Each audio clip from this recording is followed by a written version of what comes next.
agradeço aí o convite, né, de estar participando desse curso muito interessante. E eu vou colocar aqui a experiência que nós temos em relação às ceratites infecciosas correlacionadas com as lentes de contato.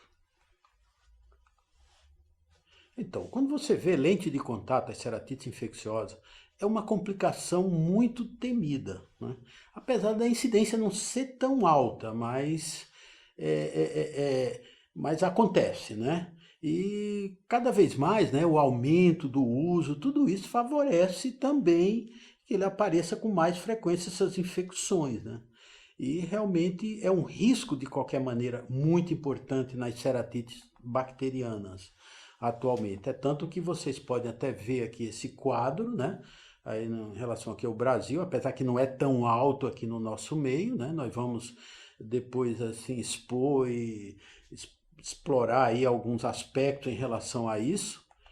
E observem, outros países têm índices muitas vezes parecido com o nosso ou bem maiores, como nos Estados Unidos e também na Austrália.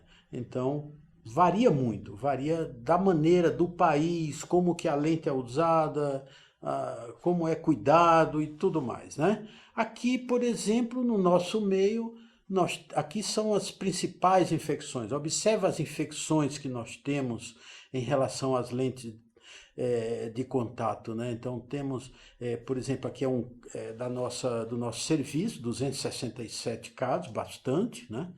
E fica bem aí os gram-positivo como um dos principais, os gram-negativo, entre elas a pseudomonas, nós vamos nos detalhar posteriormente, mas vale salientar que, por exemplo, a cantamoeba, ela é um tipo de um agente que é muito encaminhado ao serviço da Unifesp, e isso daí muda um pouco o perfil nessa porcentagem, né? Mas mostrando que existe uma participação bastante forte. Agora, com relação à incidência, é sempre assim, lente de contato, você dormiu com a lente, você aumenta muito a incidência da infecção. Então, se você descarta de um dia a infecção, a tendência é menor, né, do que muitas vezes você descartar com um mês ou com um tempo maior, né? Então, como vocês podem ver nessa imagem, quer dizer, realmente as lentes descartáveis com 4 semanas, obviamente você tem um índice de infecção maior do que se houver um descarte diário. E temos vários fatores de risco, né?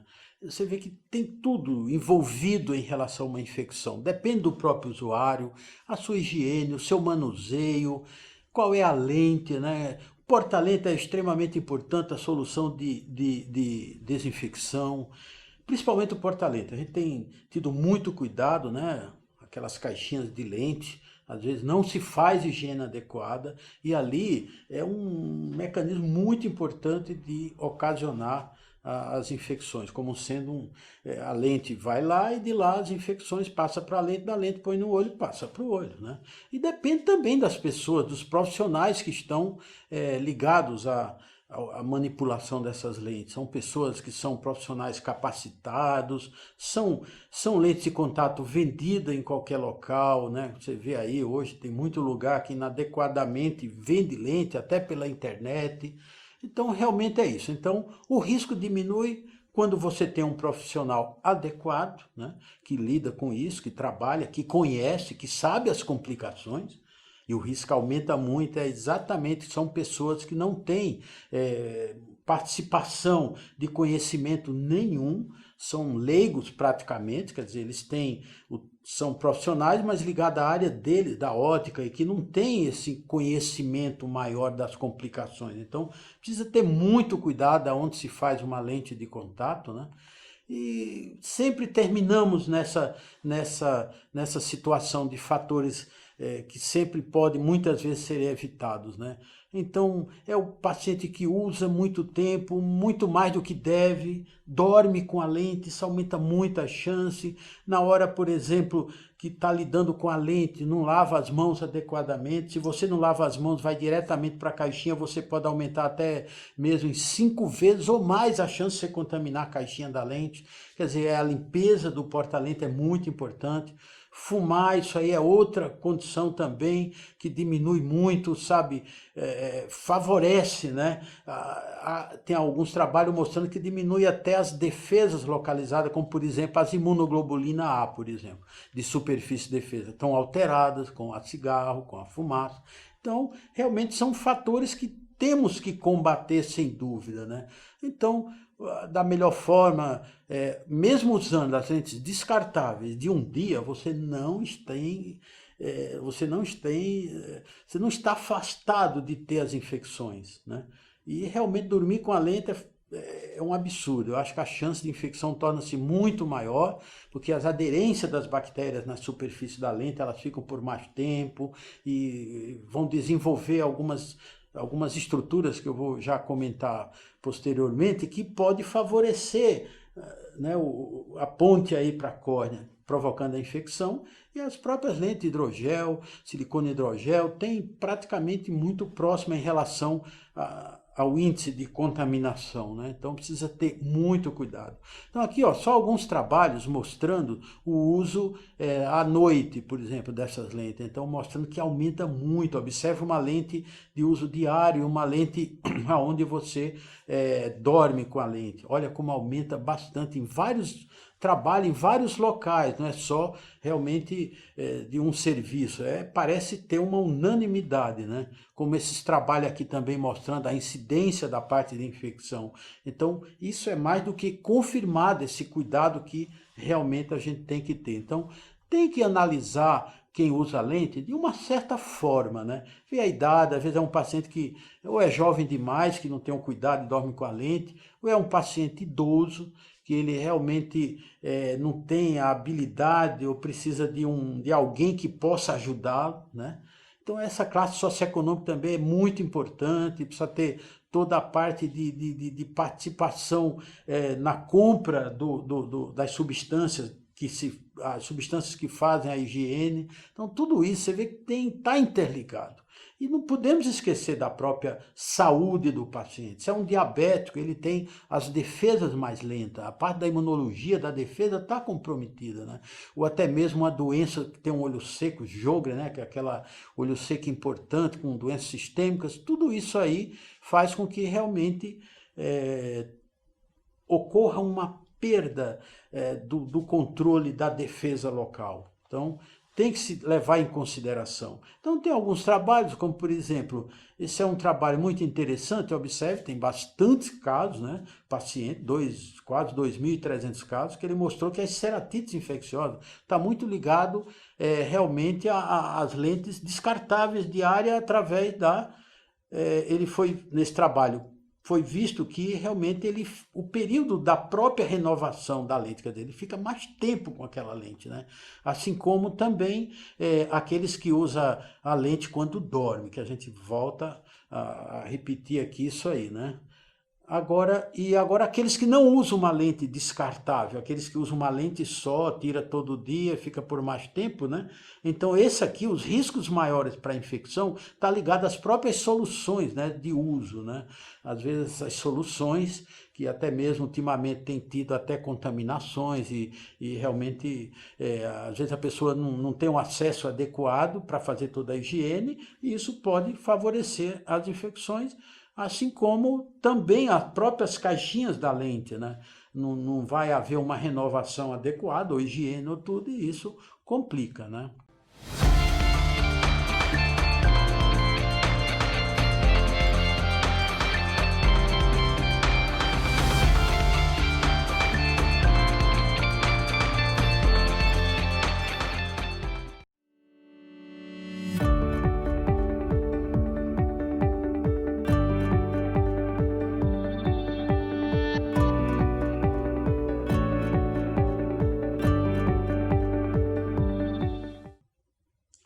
Então é isso, a lente em si, ela é importante, a maneira como ela leva em relação ao olho o oxigênio, né? Então, se for aquelas lentes onde você tem uma espessura maior, então obviamente você pode ter mais dificuldade de oxigenação, pode haver uma dificuldade, se não for uma lente com uma boa transmissibilidade do oxigênio, pode facilitar as infecções, as hipóxias e tudo mais, né? Então, tudo isso você tem que ver, analisar, né? As lentes hipermétropes são lentes onde você tem, nessa parte central dela, elas são mais espessas do que as míopes. Então, você tem que analisar a metropia, quer dizer, um paciente com grau de miopia muito alto, então vai usar uma lente com grau alto, então a parte central, ela fica um pouco mais fina. Então, vocês podem ver nesses casos aí, mostrando algum perfil em relação ao oxigênio, a transmissão desse oxigênio. Então, em lentes com mais miopia, então, obviamente, ela é mais fina, ela pode fazer uma transferência maior de oxigênio em relação à córnea.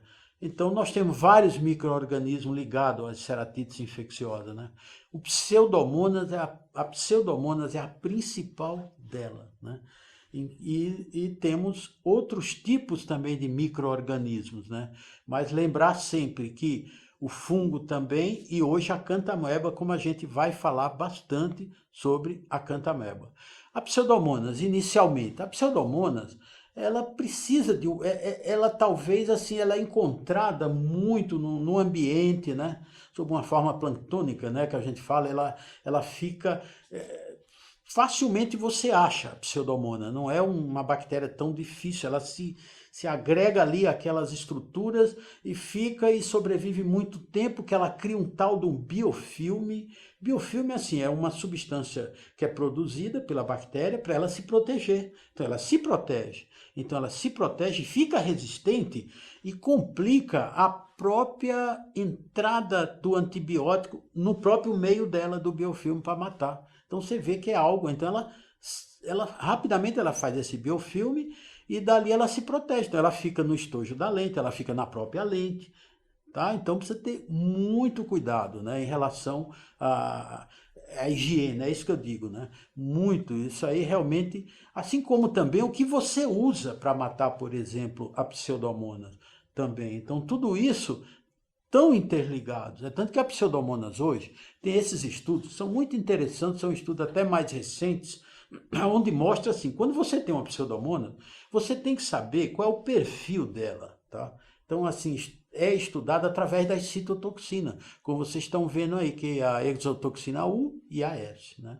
Então, a exotoxina U está mais ligada à lente. Observem que o perfil é diferente das lentes. Então, quem usa lente de contato, por exemplo, tem um perfil mais da citotoxicidade desse tipo de Pseudomonas, que ela é menos grave, só que a visão final dela, quando ela dá infecção, na maioria das vezes, ela é pior do que da outras de não usuários, no caso seria da exotoxina S. Então vocês veem assim que tem diferença na maneira, né, de se mostrar essa bactéria, né? Então só que a outra que produz exotoxina S está ligada muito mais ao trauma, né? Está ligada muito mais ao trauma. Só que uma dá uma pior visão inicial e a outra dá uma pior visão final.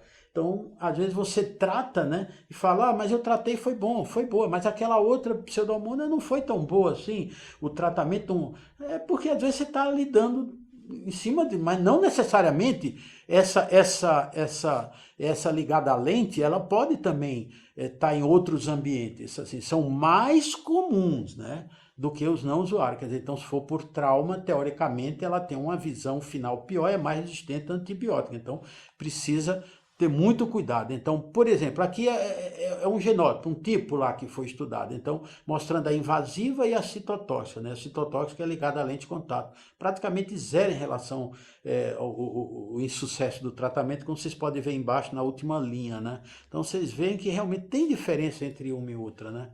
Então, precisa ter muito cuidado. Ó, e tem a diferença em relação ao tratamento da Pseudomonas.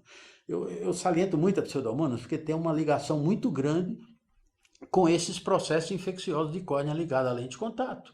Então você vê, por exemplo, essa cepa 2, isso aí é uma cepa 2, a cepa número 6, cepa 11. Por exemplo, cepa 2, observe. Observem as quinolonas de quarta geração, incluindo a cipro. Não teve uma boa efetividade em relação à invasiva. Tudo bem, a invasiva é aquela ligada ao trauma, mas a citotóxica reagiu muito bem. Então, quer dizer, então você precisa analisar a experiência que você tem em relação à cepa que você está lidando com ela, né? Então, a pseudomona é isso, né? A hipóxia é algo muito importante, todo mundo já é bem conhecido, né? Faltou oxigênio, altera um monte de coisa, altera o epitélio corneano, favorece a bactéria a aderir à superfície, uma penetração, e a diminuição dos mecanismos de defesa também estão todos comprometidos, a pseudomona. Então é isso, ó, o epitélio é fundamental, de uma maneira geral. Tudo que lesar o epitélio, tirar o epitélio, favorece a infecção. Então precisa ter muito cuidado. Então se você fica mais tempo com a lente no olho, aí a gente aplica esses conhecimentos. Aí fica mais tempo, ela se adere ali, vai ficando mais tempo, vai produzindo mais biofilme, e isso é o suficiente. Mais na frente ela começar a dar uma infecção. E não é tanto tempo para se constituir esse biofilme assim, né? Então precisa ter muito cuidado. Aqui é só mostrando como é que ela penetra, ela adere à superfície, aí daí vai penetrando, chegando ao estroma, provocando a necrose e os danos mais absurdos que pode. Então, tudo em relação ao epitélio está ligado todo a um processo, vocês podem ver. Depende do tipo da lente, da inflamação, do que você usa. É o epitélio se correlacionando com toda essa parafernália aí. Então, quando você vê a pseudomona, você tem que analisar o que você está usando, o peróxido, você está usando essas multipropostas. Então, tudo isso tem uma forma diferente de ação, né? Aqui tem mostrado, por exemplo, nesse gráfico, o peróxido com uma boa efetividade, melhor do que a solução de multipropostas em relação à pseudomona. Então, olho vermelho tem uma série de coisas envolvidas, né? Então, você tem que saber diagnosticar, ver, né? Então, você tem que, com relação ao diagnóstico, tem que fazer uma pesquisa de laboratório, você tem que raspar a lesão para você tentar identificar. E suspende os antibióticos se estiver usando, é muito comum hoje se usar quinolona, suspende pelo menos 24 horas, que às vezes 48 é uma necrose muito grande, é difícil.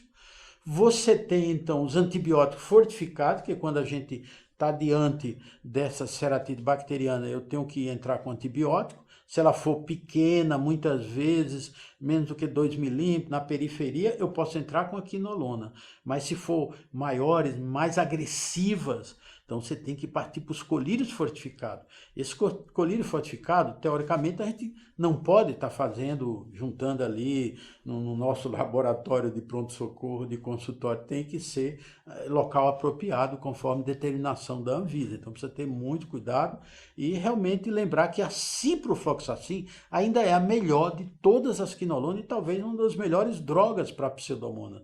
E a ciprofloxacin a gente se dispõe aí de uma certa forma, né? Então, quando você tem a pseudomonas, a cipro realmente ajuda bastante. E a gente segue isso aí, que é um tratamento, né, em relação às bacterianas de uma certa forma, principalmente quando você não tem a causa bem identificada. Se você tem a pseudomona, você vai fazer o perfil de tratamento pela sensibilidade. Aqui não, você tem a cefalotina, tobramicina, que tem aqui essa junção, você tem uma cobertura para gram positivo, para gram negativo, né? E aí são sugestões do tempo de uso, né? E a quinolona, geralmente quando você está diante de pseudomonas, ela dá uma necrose, um melting, eu falo assim, dá um amolecimento, vamos dizer, daquela úlcera. Você vê aquela coisa mole. Por quê? Porque é tanta toxina que ela libera, ela começa a dar um amolecimento, ela digere ali aquele colágeno, né? Então precisa ter muito cuidado, principalmente com o tempo de uso. Às vezes você pode usar muito mais do que está escrito aí na imagem. Então precisa ter muito cuidado. Hello, everybody. My name is Jason Nichols, and I'm the program chair for the Global Specialty Lens Symposium and our new meeting, the Global Myopia Symposium. We look forward to bringing you cutting-edge information each year. And again, we look forward to hosting you in 2021. Thanks, everybody. Miro 1 month delivers one of the highest levels of oxygen transmission. Available in sphere, toric, and multifocal. Miro 1 month contact lenses from Menicon. Agora, outro aspecto importante de infecção é a cantameba, né? Isso realmente hoje está se vendo muito, a cantameba está tendo muito caso já descrito, eu acho que está se tendo melhor conhecimento, né? E isso nosso dia a dia, às vezes está diante de casos graves, né? E observe, não só precisa lente, é 90% a 95%, muitas vezes chega até 90% de ser lente de contato. Mas também se pode ter por trauma, exposição à água, material vegetal, de outras origens, né? Mas a lente participa muito, né?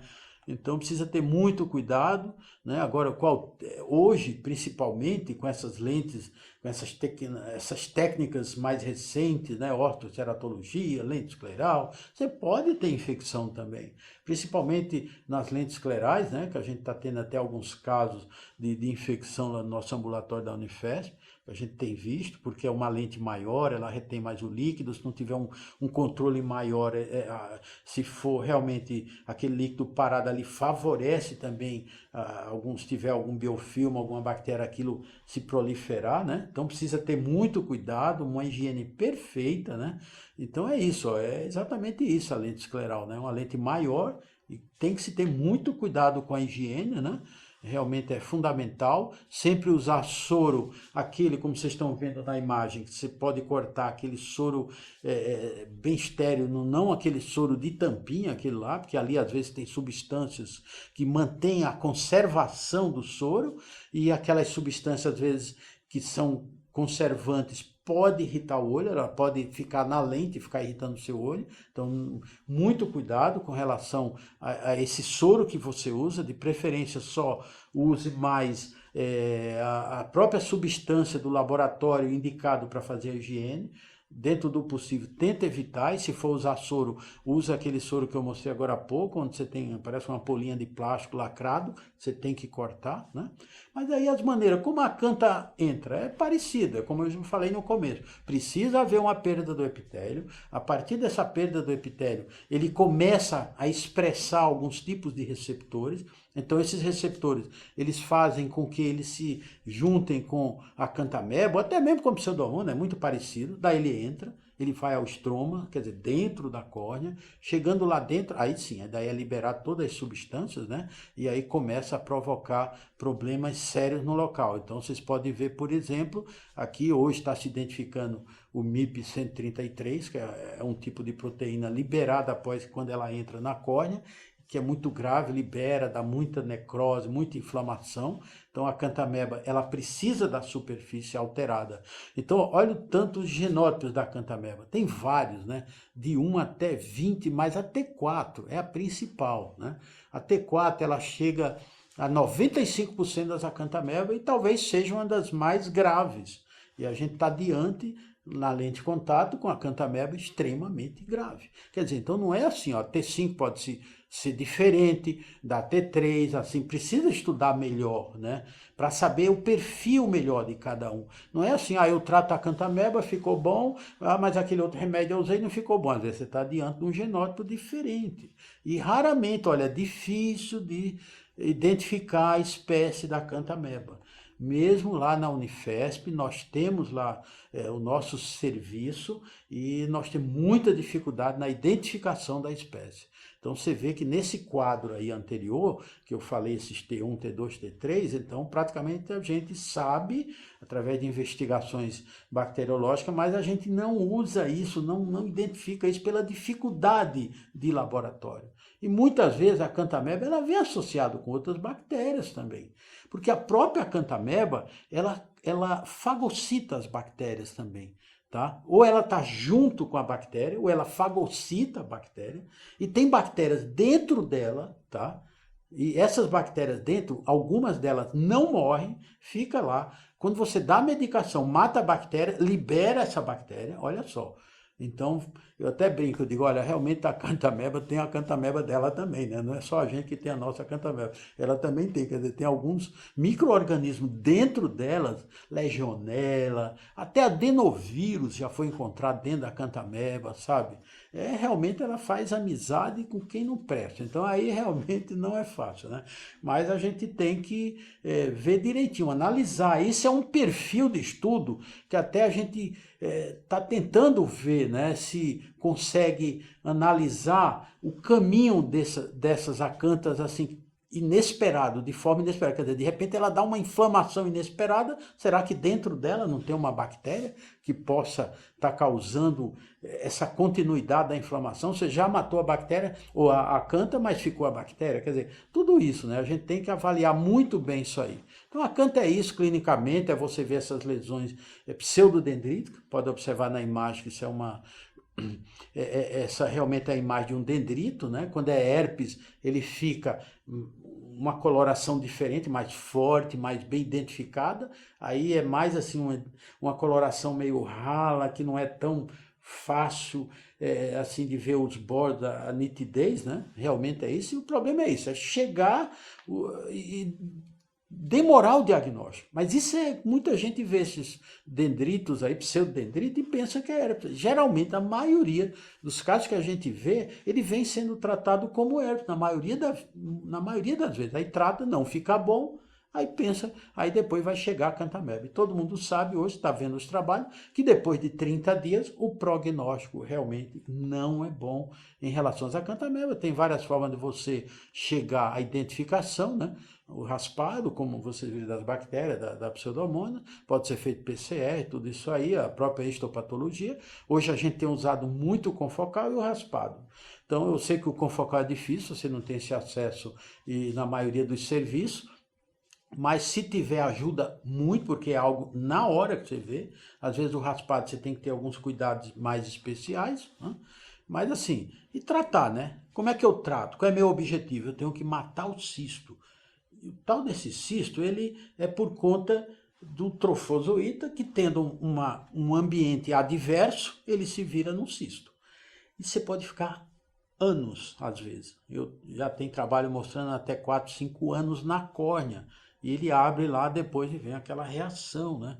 Então aí a gente fica naquela situação, né? O que está causando o problema? Seria a reação inflamatória, o antígeno da própria Cantameba, ou seria mesmo a reação do próprio organismo aos restos dela, da parede e tal, ou seria ela em atividade provocando? Esse é um dilema grande que a gente tem com a Cantameba. Você tem que colocar num peso, sabe? Para saber até onde você vai com o seu tratamento, né? Será que realmente você está diante da infecção ou está diante da inflamação? Quer dizer, a infecção você já quase que curou e eu só tenho inflamação. Porque aqui é que eu vou dar o meu corticoide, o anti-inflamatório, né?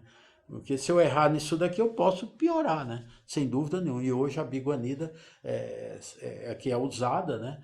Eu sempre sugiro, né? Se for mais de 30 dias, casos mais graves, eu sugiro que seja usada até mesmo uma concentração de 0,04. Mas o 0,02 é a principal, é o que chega e a gente usa, né? Mas geralmente depois de 30 dias, a maioria dos trabalhos tem mostrado muita gravidade. E nós temos também a diamidina, né? O broleno, que é muito conhecida, que nós não dispomos no nosso meio, mas ajuda a matar o trofozoíta. Tá? Então lembra sempre, aqueles casos mais graves arrastados, a gente tem os cistos, porque ela já sofreu a adversidade do ambiente, que você já deu a medicação, já deu a biguanida, e nisso ela vai mudando, vai se encistando, né? Então você tem várias formas de usar, é de hora em hora, e usa de dia, e usa à noite, antes de dormir, na hora que acorda durante a noite. No começo é o jeito, pelo menos 2, 3 dias ficar usando com alguns intervalos, a cada 1 ou 2 horas à noite, é terrível, vai longe esse tratamento. Muitas vezes tem paciente que você usa até mais do que 3, 4, 5, 6 meses, dependendo do caso, né? Então é difícil, viu? Olha, a Cantameba não é fácil.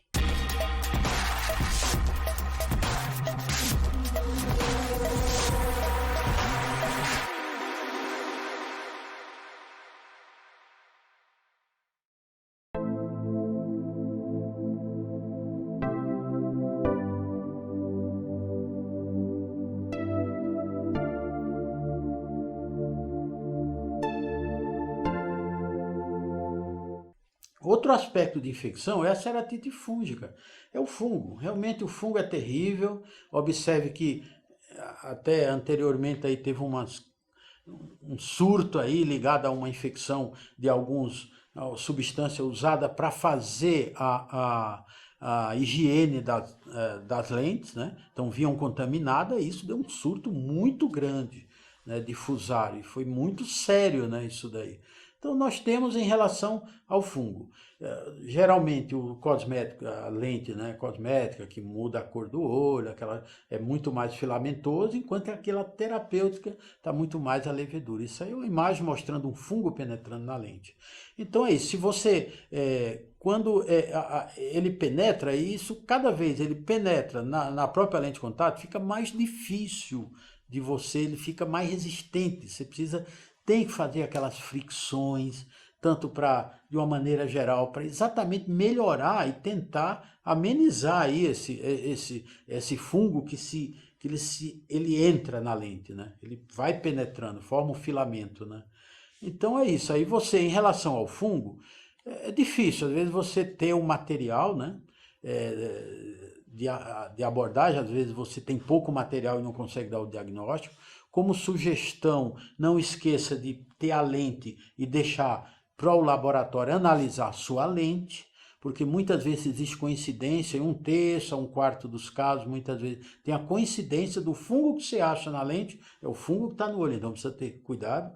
Segue-se aquele mesmas formas de investigação que existe para um quadro microbiológico normal, né, mostrando os meios de cultura, as lâminas e tudo mais, e o confocal realmente é bem interessante também. Quer dizer, realmente o confocal para fungo e para acanta, maravilhoso. Realmente a bactéria é muito pequena, você não tem essa condição de investigação, mas nós temos aqui em relação ao tratamento, é isso, filamentoso, natamicina 5%, mas não esquecer de debridar, quer dizer, tirar o epitélio. Por quê? Porque senão a natamicina não penetra. E hoje nós temos o voriconazol, pode dar subconjuntival, pode dar intracorneano, tá? Então nós temos várias opções, aí o voriconazol é excelente, só que é muito caro, e pode dar até oral também. É muito caro, a gente não tem a disponibilidade nos nossos serviços públicos, né? E o ketoconazol seria uma opção, não é dos melhores, por exemplo, para um Fusar. Já a levedura não, a fotericina B vai muito bem, debrida, cede toda... O voriconazol vai muito bem para a levedura, tá? É excelente, ou até o fluconazol também, que é uma outra opção, né? Então é isso, olha, para prevenir é isso, não dormir com a lente, tá? Não ultrapassar os períodos, tem que ir certinho, chegou na época de descartar, tem que descartar, né? Muito cuidado, né? O olho está inflamado, tem que ter orientação, tem que passar no oftalmologista para ver essa prevenção. Principalmente os jovens que dá preguiça às vezes, está dormindo, eu vou tirar a lente, não, continua a dormir e assim vai, não é lente às vezes para dormir, né? Assim como os adultos também, que a gente já comentou no começo. E lavar as mãos, olha, tem até um trabalho da Sociedade Americana, isso daí mostrou 23% dos adultos não lavam as mãos em banheiro. Você vê como é que são as coisas, né? Então você vê que é importante, lavar as mãos é fundamental, sabe? Você, como eu falei no começo, se aumenta em 5 vezes, isso aí é um trabalho já mostrando o número de contaminação das caixinhas se você for manipular sem lavar as mãos, conforme trabalhos, né? E lavar bem, secar totalmente, tudo isso é fundamental na própria prevenção, né? E volta a falar na fricção, é muito importante a fricção, tá? Você fazer aquela fricção para liberar, você diminui os biofilmes, também aqueles fungos que tem penetração ali na lente e toda aquelas aderências que ficam na própria lente em si, né? E o cuidado com a higiene adequada realmente dos porta-lentes, sem dúvida. E aí, só mostrando os sorinhos, você corta, evita aquele soro de tampinha, muito cuidado, né? E realmente é isso. Eu acho que isso daí, essa exposição a outro tipo de alerta que a gente faz também é com relação à piscina. De preferência, não entre em piscina, na piscina usando lente, porque a água da piscina é altamente contaminada. Ela passa para a lente, da lente para o seu olho, facilmente. Tem trabalho mostrando, agora tem muitas acantameba que não é nem nossa aqui, de outras origens, mas para você ver, isso aí já foi mais do que mostrado amplamente de uma maneira geral na literatura. Qualquer tipo de água, sabe? Fala piscina porque comum às vezes as pessoas mergulharem mesmo com a lente, mas é água de torneira, de chuveiro, se você está tomando banho, cai muita água, cai isso, também a água passou pela lente, se tiver uma cantamebe, ela pode ficar na lente.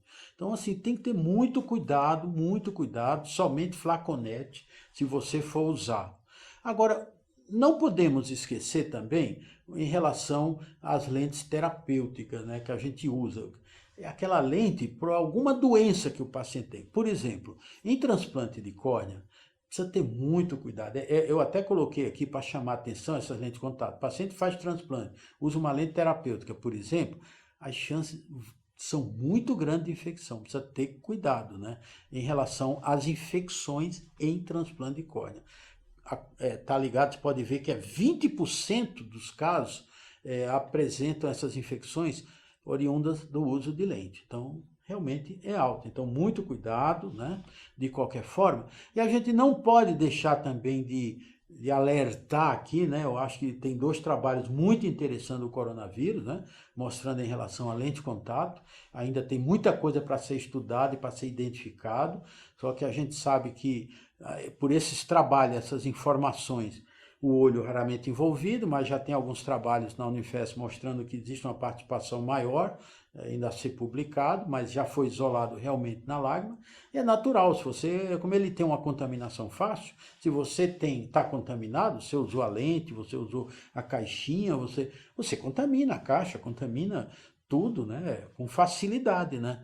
Agora, realmente, até aí, nesses trabalhos, até então, né, era a frequência baixa de conjuntivite. Talvez outros trabalhos possam aumentar mais essa frequência, né? Então, lavar bem as mãos é muito importante. E muito cuidado com o uso da lente, muito cuidado, porque realmente o olho, quer dizer, o coronavírus, ele adora as células epiteliais, ele usa, então, tudo que tiver de mucosa de célula epitelial, talvez ele tenha uma afinidade maior. Então o olho está nessa também, provavelmente. Tem receptores na superfície do olho que acolhem o coronavírus. Então, se você tiver cuidado, você está na sua mão, você consegue colocar no olho, a partir daí ele vai, né? Então, precisa ter muito cuidado. E aquela velha história, né? Desinfecção da lente elimina o coronavírus, realmente, essa é uma grande... Você tem que fazer a sua desinfecção. Provavelmente, alguns trabalhos têm mostrado da eliminação do coronavírus, mas ainda tem muito estudo a serem feito, né? E até mesmo, olha a afinidade do coronavírus. Ele tem muito maior do que a silicone hidrogel, que é uma lente que tem se usado mais recentemente, muito mais do que a hidrogel, e ele tem maior afinidade pela silicone hidrogel. Então, quer dizer, você viu que a gente está numa situação que precisamos ter muito cuidado com relação às lentes de contato. Se você puder deixar de usar, ótimo. Se usar, com muito cuidado, com muita higiene. Então, eu agradeço a atenção de vocês.